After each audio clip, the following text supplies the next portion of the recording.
Recently we've shown you the BMW 8 Series Coupe on Autogefuehl, and this one here now is the one where you can also open the top. In about 15 seconds it becomes the BMW 8 Series Cabrio or convertible.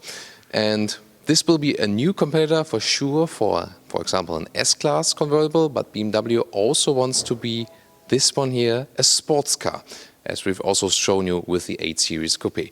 We'll take you on a tour here on the exterior and the interior and what we can expect from driving this one. As always, in Full HD, full screen and full length. Let's go.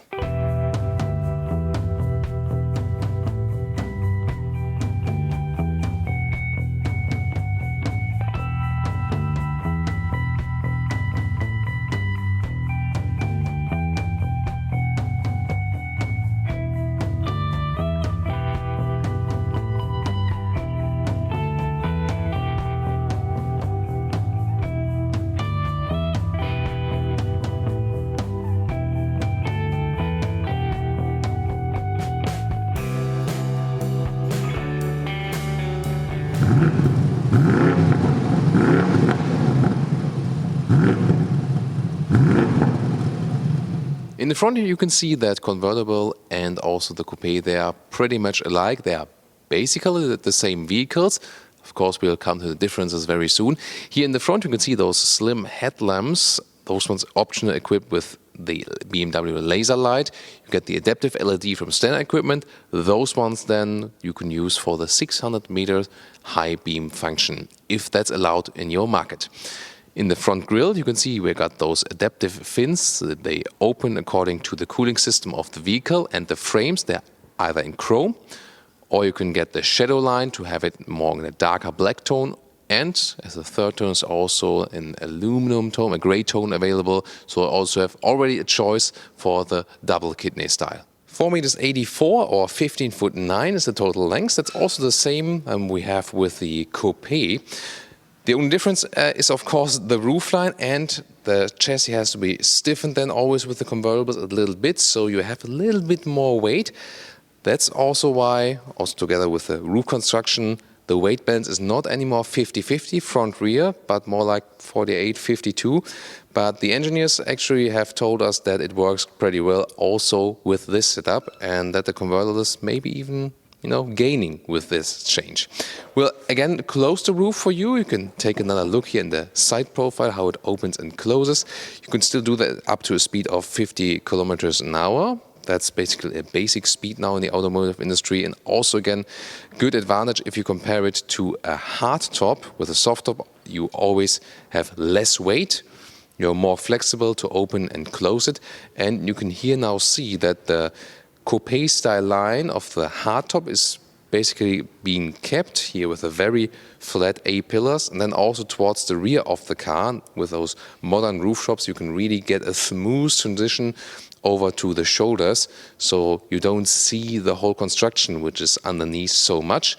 And I think closed one also looks as good as it looks with the open one, rather with a simple straight design line right here that goes all the way through. You can either get 19-inch rims or those ones optional 20-inch here in a multi-spoke design, also with contrasting brake calipers. And I think it works well with this graphite gray color you can see, but we already shown you a lot of different color choices if you check our coupe video.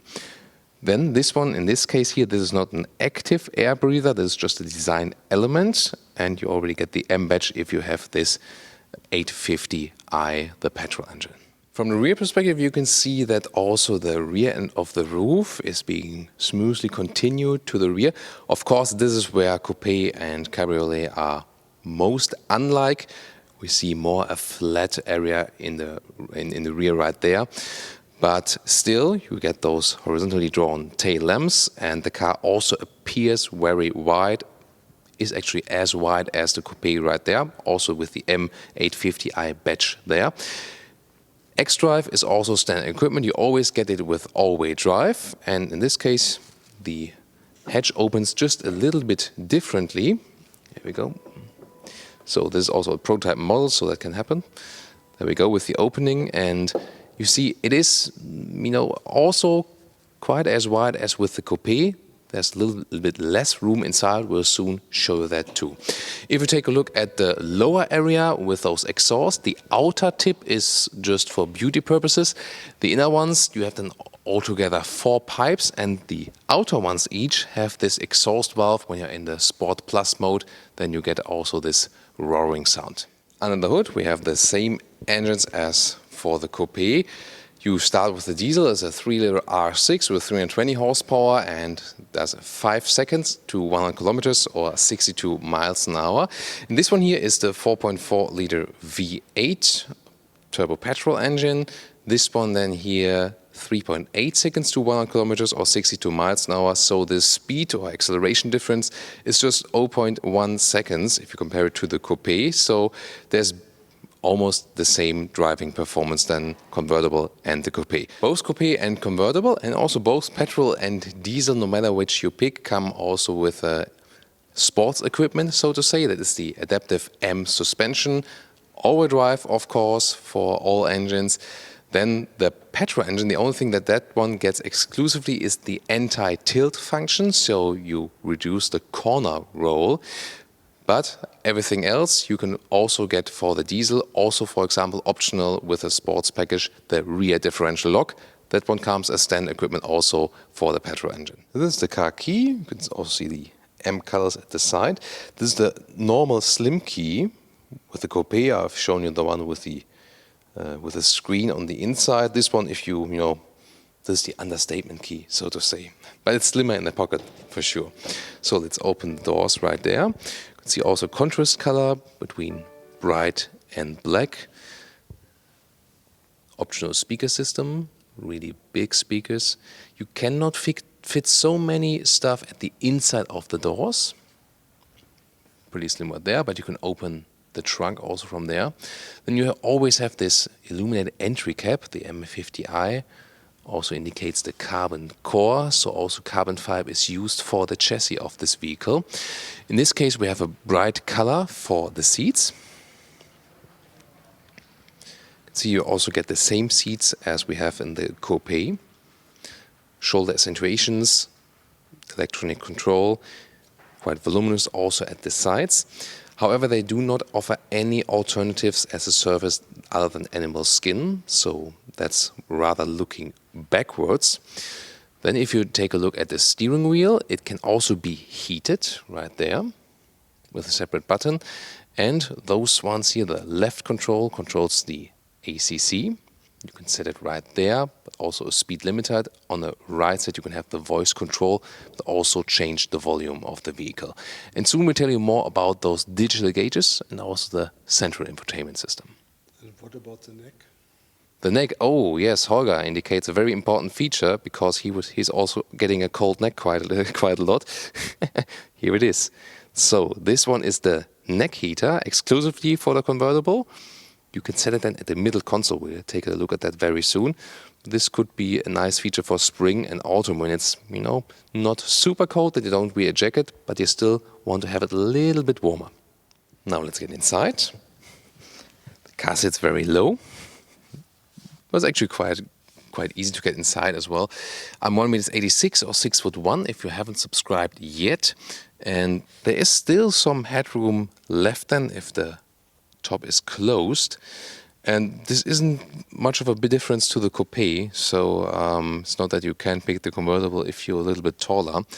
I mean, it's not plenty of headroom in both cars because of this very flat design line, but again, it doesn't make a difference if you pick this one. And so I have a rule for myself: if there is a vehicle where there's a Coupe and a convertible, I always go with the open top variant. What about you? Then the seats have the electric control. You can also lift them up a little bit, and also in the front you can control the lumbar support electronically, as well as the steering column, also with an electric adjustment in reach and height. It goes quite high up there, so you can see here, even I would put it a little bit lower. And of course, use in winter times the heated steering wheel. Don't wonder, this is a prototype model, so it will also have the convertible as a visualization in the middle part then. And you have the RPMs on the right and the speed on the left. And in the middle part you will also be able to see, for example, GPS information and you can have consumption check on the right side or also a G-force meter. This is the interior overview, also with a big middle console wrapped tightly, 10.25-inch screen. On the left one we have the digital instruments, 12.3-inch. This one here is a touch screen. You can zoom in and out with that, but also still use the classic controller on the lower part. The climate unit is separate, so you don't have to go to the infotainment system, I'm glad. And you control it like this. Also 2-zone AC, metal knurled knob for the volume, and those are some hotkey buttons you can freely program. In the lower part you can open this cover, you can different stylings for this one. This one is a shiny wood surface. Adaptive cup holders in the lower part with a normal USB slot and an inductive charging pad for your smartphone. So let's take a look at the camera system. We had to activate the engine for that. Here in the studio, of course, it's a little bit loud because we have a wide echo for that, and we also have different camera views. This is the rear, for example. If I put in reverse gear, we also see the top drone view from above. This one is also pre-production software, but you can see you have the rear view and the top drone view then, and can switch around. And if I go to the front, for example, I have a front view camera, so you can also, for example, see that you don't damage maybe your optional carbon package spoiler. Here we can also see the head-up display. You will also get a GPS information. If you approach the next intersection, you will also see a small map view for that, as well as the speed and the allowed speed. Head-up display also standard equipment for this vehicle. This is a crystal gear shifter. So you just pull it backwards to put in gear. Left side then, if you have put the drive mode to go to the sports shifting mode, that the gears are turned up higher and you shift down earlier then. The camera system is accessible here. Then the driving modes, for example, if you go to the sports mode, all the parameters, throttle input, also steering wheel be set on a, let's say, crisper way. This turning pressing knob also with metal knurling around with the hotkeys for the infotainment system. And those are the keys I have talked about earlier. If you press these buttons, you can have the neck heater in 3 different levels and the convertible top either with the key from the outside as I've shown you or from the inside right there. Pull it or press it. The middle armrest folds open like this. You have some more storage room, maybe even for a smartphone. Once more, and this is USB device, USB-C port, and I think it's a good mix that we have USB, the normal one, and the C, so it's a good transition. But you can also use the 12-volt power supply to get more USB ports if you, for example, use an adapter right there. Now let's try to get in the rear, and it's of course easier with the top down.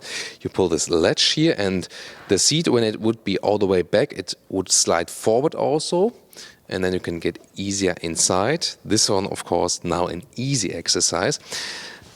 However, you're a little bit more limited in the convertible here in the shoulder area because of the roof construction. And when you put the seat backward, even if it's all the way forward, it doesn't really fit with my knees. And in the front, there's hardly anyone that could sit there.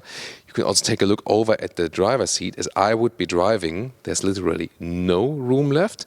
So you see those very thick, luxurious seats for the front passengers, of course, limit the room you have on the rear. Probably you have even more room in a 4 Series convertible. So that's, this car is not really thought out to be a 4-seater convertible. You have those emergency seats here, maybe for smaller trips, but that's about it. However, you can use it for child seats, for example. There are also ISOFIX anchor points on those both seats. And the rear part here, also because of the roof construction, is a little bit more upright than in the coupe. In the coupe, it goes a little bit more back. That's, however, I think it's not, a severe drawback because sitting upright in the rear is actually quite okay. However, then again, you should be way smaller than me. This is with open top. We've seen in the coupe that it's also a limitation headroom-wise, and it's of course really exciting how that one plays out then with the convertible. And I'll first hype myself. Now, I'm not sure. There it goes. How that one plays out as for the headroom. Maybe it's even a little bit better because there's the soft top. So here we go. Also at the later stage then the windows go up, and here, well, I do hit my head at the ceiling, but since it's a soft top, it's indeed actually better than in the coupe because it's not so hard at the very top.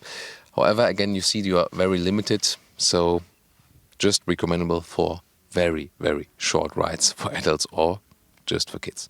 You can also open the rear hatch with a foot kicking mechanism or with the key or then with a button right there. And whereas we have 420 liters with the coupe, we have 350 liters here, so it's a little bit limited in this area because we need the construction there for the roof.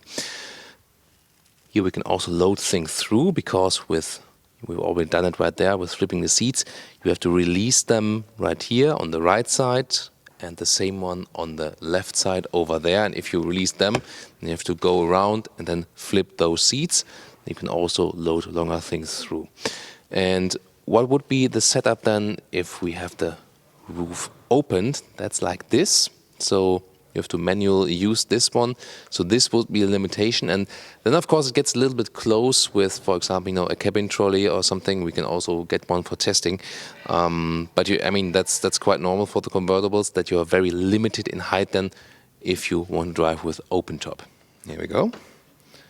The first time I try it like this. So this would already work. I think that's good. You can also put it up right in here. See if we would try to fold it flat. It is possible. Just have to be a little bit careful like this. So this works too. Then you could push it all the way through. So this is still possible height-wise. And then you could add another one in the front of that. So for 2 people for the weekend or for going to the airport, that works very well. And of course, you're more flexible if you're driving with the closed top. Then again, you can move them around freely. And now to our conclusion for today with our sneak preview of the BMW 8 Series Cabrio. It is for sure one of the most exclusive convertibles on the market now, and you also have to pay the price for it. So the coupe already is just between 100,000 euros and 150,000 euros, depending on the engine and the equipment you pick.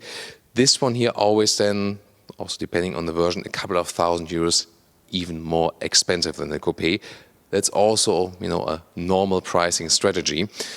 It is somewhat a successor of a 6 Series convertible, and the same also counts for the coupe because the 6 Series coupe and the convertible will be discontinued. However, they are continued on a higher level, so price-wise and also driving performance-wise. We already experienced that with the 8 Series Coupe, so it is, considering the length of the vehicle, a quite agile car still. However, if you seek rather sporty convertibles or sporty coupes, you would rather go with a smaller car. This one here, as I already told you with the coupe, I see this also as a representative convertible because you don't have so much room on the inside on the rear bench. It's not the most agile convertible. They would rather go with a Roadster. But this one here also, when you want to use it, for example, for show-off purposes for sure. We also picked for the conclusion this 3/4 back perspective because both the coupe and the convertible have a quite nice look if you look at exactly from this perspective. The same goes, of course, for the front, because those two here, coupe and convertible, are rather design objects. As for the driving, from this one here, we can also expect basically the same driving performance than with the coupe. Looking forward to that at a later stage. And you might also have already heard that there will also be a grand coupe for this very vehicle, then with 4 doors. We'll, of course, keep you updated on that. Join us also next time on Autogefuehl, and please leave us your comments about the 8 Series convertible.